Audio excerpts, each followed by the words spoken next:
My name is Luke Sauer, and I'm going to be talking about separation of powers. So basically, separation of powers is one of the 5 principles of government. If we want to get really basic on the definition of this, or the main overview of separation of powers, is basically it was instated into the Constitution so that there was not one head power or one head leader, almost preventing such as a monarchy or stuff like that. This idea was written by a man named Montesquieu. If I said that right, sorry if I butchered it completely. But Montesquieu had a book, and it was called Spirit of the Laws. Basically, he talked about a 3-power shift. So basically, not one power was in effect, but there's 3. There's a lot of controversy on this thought, whether this is a good thing or bad. There's many people both ways saying, oh, this is good, oh, this is bad. And so it's kind of going both ways. The United States decided to take up this idea and write it into the Constitution, basically making 3 separate groups, and making it so it's not one more powerful than the other, preventing a monarchy. The 3 groups we have are legislative, which I'll talk about these more later. Legislative, executive, and judicial. Legislative. So basically, legislative, like I was saying, just writes the laws, and it cannot give this power to another part of the 3. It is specifically the legislative's job to write laws and stuff like that. So now I'm going to be talking a little bit more about the executive. The executive branch, like I stated before, it talks about the president, what he can do, what he can't do. So basically, starting out, one of the main things stated in there is commander-in-chief over all militias. So we're talking army, we're talking navy. You know, you kind of get the gist of it.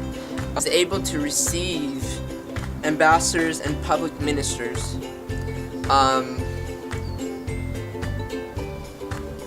Take care. He has the power. He's empowered to take care of the laws that are executed.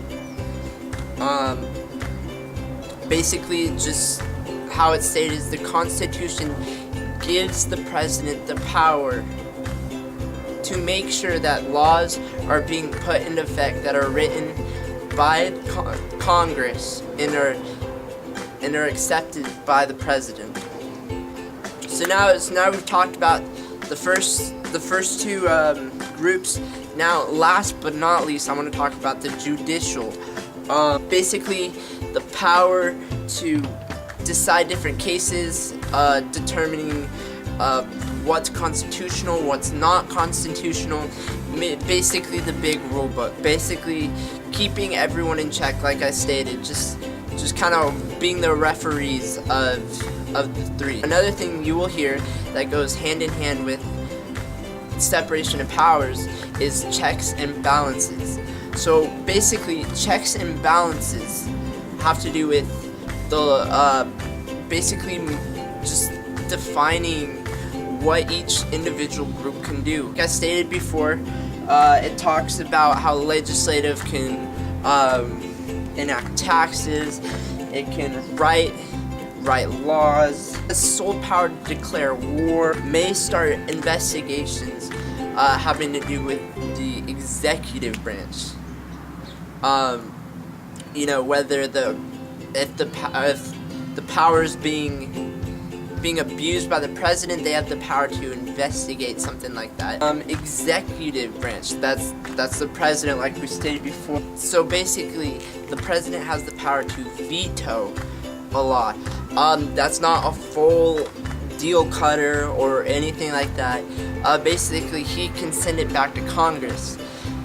The thing is, Congress can override that decision, if they actually think he's stepping over the line, in order for a veto to not come into effect or not have power, would be 2/3 of Congress has to think a different way than the president. And if 2/3 of Congress agree that the president is out of line in any way, then the veto will not have power. It could wage war with the approval of Congress. We're going to talk about the judicial checks and balances. Basically determines what laws Congress intends to. So now I'm going to be talking about judicial checks and balances. Basically what laws Congress are trying to apply to any given case. They have the power to determine whether a decision that is being made in any of the three powers is deemed constitutional, whether it applies to the Constitution or whether it is breaking. It also has the power to determine and to define laws that were written by Congress. So basically the words aren't slopped, or basically to add a clarity to what is being said or what was written in the Constitution, so that no one can twist words or no one can twist an idea. So in conclusion, I fully agree with this system, or this idea, that there shouldn't be one power but there should be three. So yeah, thanks for letting me present, and yeah.